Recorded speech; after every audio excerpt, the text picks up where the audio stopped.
Hi everyone, I'm Tasha with Butterfield Alpaca Ranch. You can find all of my links down in the description box. And today's video is pretty much a vlog update. I have not been doing much of making videos lately, and it's because I've been doing a number of things that have kept me very busy. Number one, I've been working on the online store. I totally changed platforms for an online store. So I totally rebuilt it from scratch, and I have most of the items listed. By the time I publish this video, that website would be live, so you can go check it out at shop.butterfieldalpacaranch.com. I'll put the link in the description box, so you can just click it and go there if you'd rather not type it in. But I still have items to put up there. I have nearly 200 items, so you can imagine that it's taking a while to get all up there. And I've been working on it for about a week and a half. By the time you see the website, again, all the items may not be there, but most of them are. You'll find things that are for all times of year. At the Chicago store, I'm only limiting it to the seasonal items because of the restriction of space. And if you go to the Chicago store, you'll find a lot of spring items, especially yarn. I am expanding the yarn section, and all the yarn will be available on the website as well. Again, not all of the yarn may be listed yet, so keep checking back on a regular basis. When new things come in, I will be posting on Facebook and Instagram. That is a great way to stay updated in between these videos. So yeah, I wanted to cover three things in this video. Number one was the online store. Number two, forgive, this is Kiona. Let me get her back here. Can I get her? Oh, she's down here. The brown one. Yeah, she had a choking incident during feeding time today. That can happen. And so she's, at the tail end of it working out, all of that. When they choke, then they end up regurgitating a lot of this stuff, and it can cause struggles in breathing and stuff like that. So you just gotta make sure they don't exasperate, and that they're just able to loosen everything up and get it out and working again. So her sneezing, she's at the tail end of working all that out. So she's doing okay, but she may sneeze from time to time like that. Yeah. That one was actually more of a spit at Jewel because she was claiming some food. Okay, yes, number one, the store. Number two is a very special event that is coming up in May. And it is a dual sorting and shearing workshop. So some of you may be familiar with the certified sorting training that you can get through Sunny, which is one of the schools in New York State. It's the only place that I know of in the U.S. where you can become a certified fiber sorter. And their class is coming here to Nebraska in May. They offer a basic class, which is one day. That will be May 11th, which is a Friday. Then their advanced class is 3 days, which will take place here May 12th through 14th. So that would be Saturday, Sunday, Monday. And after you complete those two, there is an option for a 2-year apprenticeship, after which you'll be fully certified to sort, I think it's any type of fiber. This training started off with alpaca specifically, so of course that is covered. But I know they've expanded into other fibers as well. The apprenticeship, you'll need to go to their website to get the details on what that really covers, because now that I think about it, I'm not quite sure if it does more than alpaca, but I believe it does. All the links for these classes, the description, more information about them, and how to register will all be in the description link. So that's the sorting side of the classes, but we are also offering shearing classes. So this is going to be offered through Premier Harvest Shearing, which it will be taught by Frank Wilkie. Again, I will put a link down in the description box about what his class covers. It's a 3-day workshop. It's happening the same days as the advanced sorting workshop. So May 12 to 14, that's Saturday, Sunday, Monday. And the way that we've worked this out is that you can come by yourself and choose the basic sorting class with the advanced sorting. You do the basic sorting with the shearing workshop, or you could just come for the basic, you come just for the shearing. There's a lot of options that you can do. If you come on your own, you could also come with other people, maybe one other person. One person does the sorting track, one does the shearing track. You go back to your farm or ranch with all of the knowledge possible, which is pretty much the best way to go. Because with travel expenses and all that, you can do those all together, and you can cover your bases a lot more. I will be doing a separate video that you'll see here, probably the next video, that goes more in detail about these classes and what you can expect. And it's one that I'll use more as a promo to get the word out about these. So just kind of mention it here. If you're interested, be on the lookout for the next video. But I'll certainly put all the links down in the description box, and you can go read about that. One thing I didn't say was the shearing workshop, the 3-day workshop. It's something new through Sunny, the school again, in which you can also be certified through that. So if you're interested in not only shearing your own herd, but making money by shearing other people's herds, this would be a great way to go, because you will be trained by a professional. You will have the follow-up support after the workshop for future years as you continue building your business and working on your skills. So, very, very excited to bring both of those avenues of training here, not only because they're excellent trainings, but because they're the first to be offered in this part of the U.S.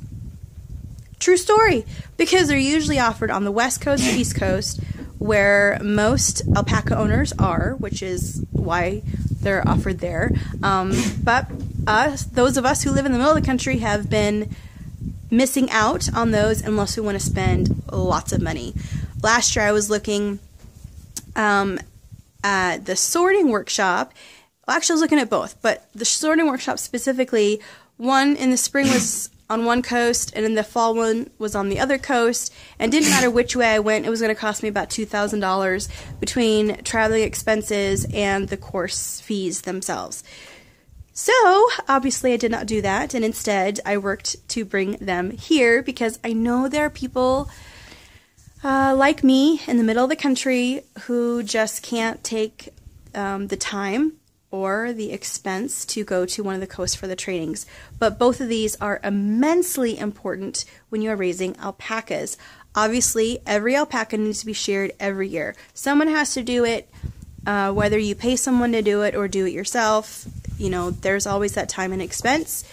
But I found that my herd grew to the point that hiring someone to shear was just too much. And I started learning on my own. The last 2 years I've done it myself. And of course, I'm totally an amateur, self-taught, and yeah, they don't look so great. I mean, all of my alpacas got bobble haircuts last year because I didn't want to be shearing near their head. Okay, this year they're all going to get nice professional haircuts and look really good. So like, a couple of my girls here, these bobblehead looks. Yeah, I'm not too keen on them, but I went for that rather than risking to cut them. So yeah. And as for the sorting, I've been wanting to learn how to like really sort for a long time.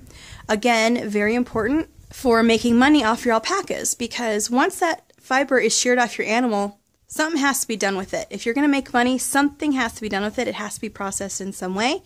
And what sorting does is it identifies the grade of fiber and other qualities about it, which then tells you what it should be made into. So then you can make decisions about, do I send it to a mill? Do I send it to the co-op? What products do I make this into? That type of thing. So sorting is really important. The basic class is basic understanding for any alpaca owner. Actually, they cover more than alpacas. They cover sheep and other fibers too, so you don't have to be an alpaca owner to benefit from it. And the reason that's included in the class is because oftentimes we blend alpaca with other fibers. If you watch some of my other videos, you would have heard me talk about these things. But it gives you insight into other fibers so you can make those decisions as well, what you want to blend it for, based on what you want the end product to be. Okay, so enough about that. The third thing, all of my spring projects. Oh my goodness. Okay, today is the first day of March, and it's in the 50s. Like, I'm here in a t-shirt with, I have a long sleeve shirt underneath my t-shirt, but I'm not wearing a jacket or a coat. I don't have like anything on my head. It is glorious. It's beautiful, sunny. Very little wind today, which is not going to be the case the next few days, but it is a gorgeous day, and naturally that gets me thinking about all the things at the ranch that need to be done. Because now that it's not cold, at least this week it's not cold, I start thinking about projects that need to be done. So all the cleanup from winter, like the hay that's in the barns, all needs to be cleaned out. All the poop piles that just got layered with straw and layer after layer after layer rather than being hauled off, those all need to be cleaned up. Fences need to be fixed. I started working on my nursery section, which I'm looking at here. Let me show you that. Yeah, right out here is my nursery section that got started working on last fall. I'm going to be splitting up the girls' barn inside, and the area where I'm walking right now will be part of what I'm calling the nursery. It's really the place where the girls that are late term will come here for special feeding, and the babies will be born in this area. And then, of course, the babies will be here probably until they're weaned or so, because, again, while the moms are nursing, they get special feed and extra stuff to help them. And this has a different type of fencing around it to protect the babies from predators even more so. But what I'm standing in right now is going to be the dry lot area where they're going to be all the time. It'll be dry lot because I'm pretty sure whatever grass is here will no longer be here once they get spending all their time here. This is all the limbs I took off the bottoms of these trees that are, this was last fall and I haven't cleaned them up yet. Oh, look at all the pine cones. Anyone want pine cones? Okay, in this area out here, if you can see, I have some posts. Let's see. Okay, there's one. And there's another one. So, the post on the left is a corner. The post on the right is the middle. And over on that fence line, along the same line as the two posts I was talking about, is going to be the other corner. So this is going to be a pasture that is split in two, so I can rotate between the two. And that has not been fenced in, it just has the posts out there. So that is something that I have to complete. So that is definitely one of my spring projects, is to get that all worked out, all built out, because we have babies coming this spring. I bred 7 girls. Does not mean I'll have 7 babies, because I didn't make sure that anybody took. It's by the time it got to that, what it is there are certain times a year that I want a baby to be born, and not other times.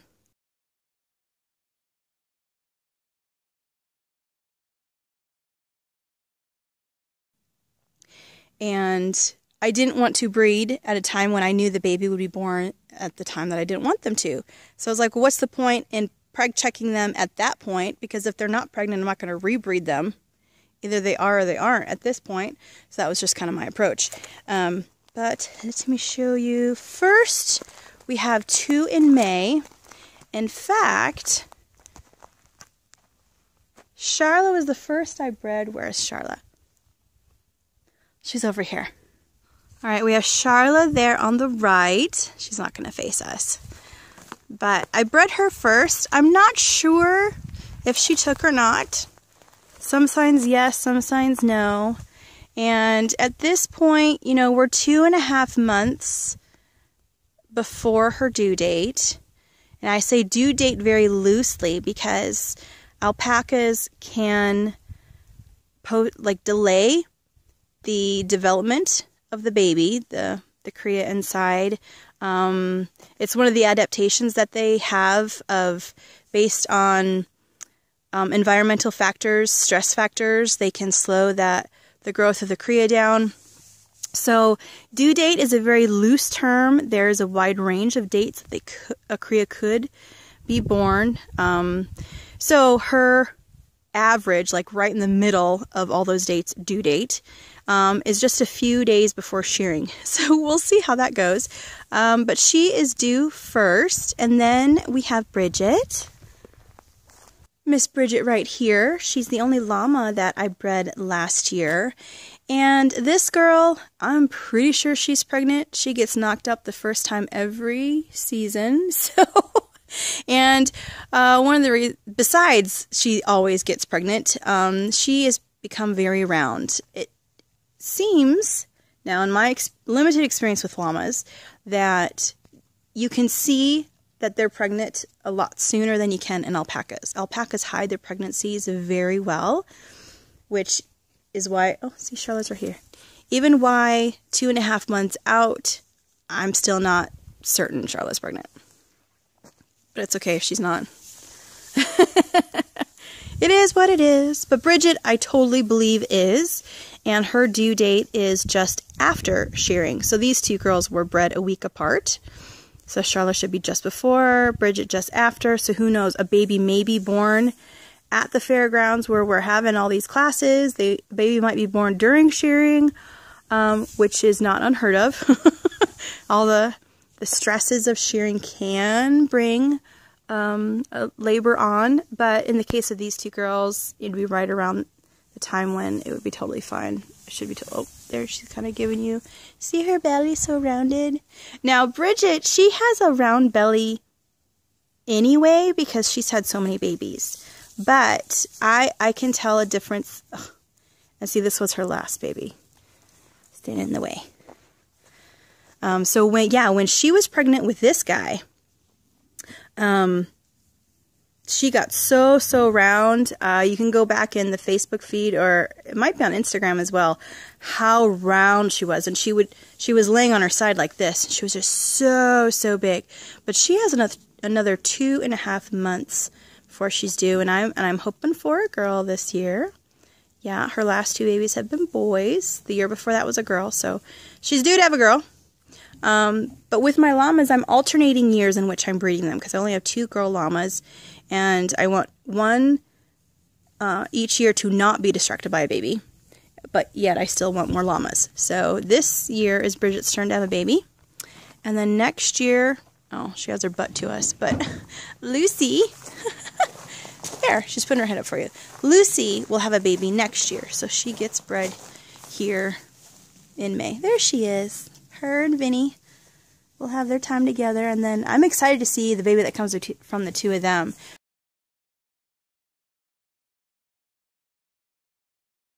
To be a very pretty llama.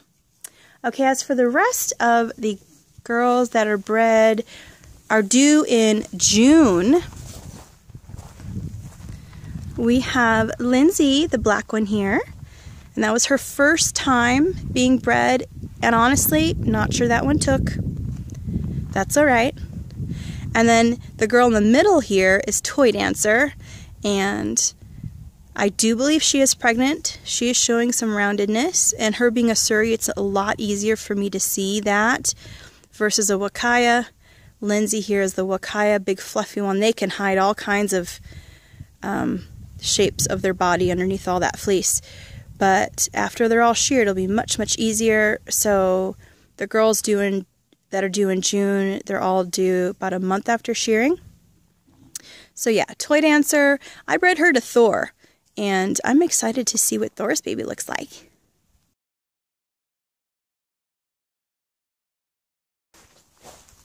Okay. This girl here is Cat Sara. She got bred.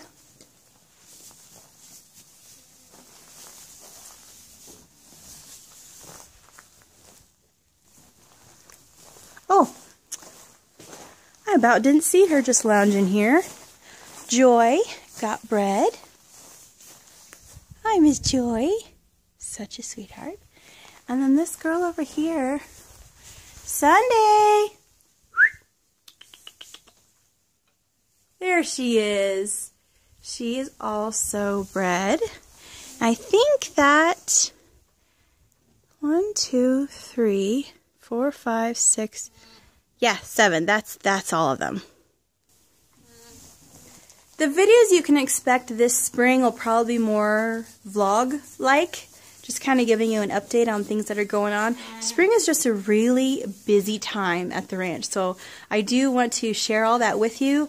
Like I said, all of my projects that are coming up and the babies and that type of stuff, lots and lots to do. So I want to bring you along and show you that. You can expect more vlogs this spring. I do want to do some educational or how-to videos as well. Just probably less of them than what the winter was. With the winter, naturally, I couldn't be outside very much. And with the spring here, the weather probably be up and down, and we'll just have to see how it goes. But, yes. I've been asking you to join my mailing list, although I have not sent out any emails yet. But I'm going to start doing a newsletter because so much is going on. It's like I have to start sharing that with people. They're just kind of keeping you updated. So if you are not on my mailing list and you do not want to miss out on the first newsletter, I'm calling it Alpaca News, that you want to get on that mailing list, the link for it is going to be down in the description box along with everything else. And that will do it for this video. Thank you so much for joining me. Remember to give this a thumbs up and share the channel with those who love alpacas. I will see you on the next video.